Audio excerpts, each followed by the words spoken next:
Il faut que je vous fasse un aveu. Longtemps je ne vous ai pas aimé. Longtemps je n'ai pas aimé vos sœurs. Un ciel délivré des ombres, c'était l'horreur pour moi. Je n'appréciais que les temps gris, et cela en raison de la mélancolie en moi, de l'insecte de mélancolie qui cheminait en moi, comme dans une souche creuse, vermoulue. C'est une maladie qui affecte l'esprit d'autant plus sûrement qu'il craint alors de s'en défaire. Le mélancolique est celui qui est persuadé d'avoir tout perdu, sauf sa mélancolie, à quoi il tient farouchement. C'est la maladie de celui qui, dépité de n'être pas tout, choisit, par un revers enfantin de l'orgueil, de n'être rien, ne gardant du monde que ce qui lui ressemble, le morne et le pluvieux. Cette maladie m'est passée, madame. Je ne sais trop comment, mais elle m'est passée. Aujourd'hui, je sais vous aimer, et si je goûte toujours les ciels gris, c'est d'une manière plus calme.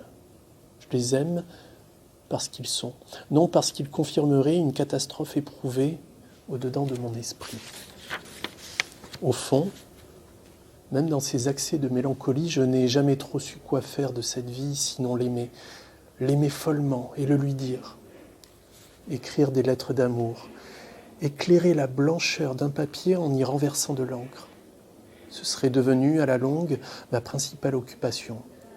Un petit métier artisanal, proche de celui de la peinture d'icônes. Ici avec de l'encre, là avec de l'or. C'est la même lenteur qui est requise, le même invisible qui est donné à voir. Je vous aime, madame, même si cet amour ne vaut pas et ne vaudra jamais pour un acquiescement au monde. On ne peut ressentir la douceur de cette vie sans en même temps concevoir une colère absolue contre le mal qui lacère de toutes parts. C'est une règle à laquelle obéissent les peintres quand ils renforcent leur noir afin que leur clair soit vraiment clair.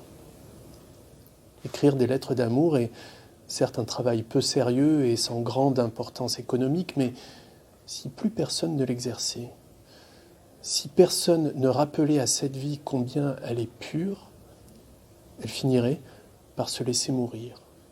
Vous ne croyez pas ?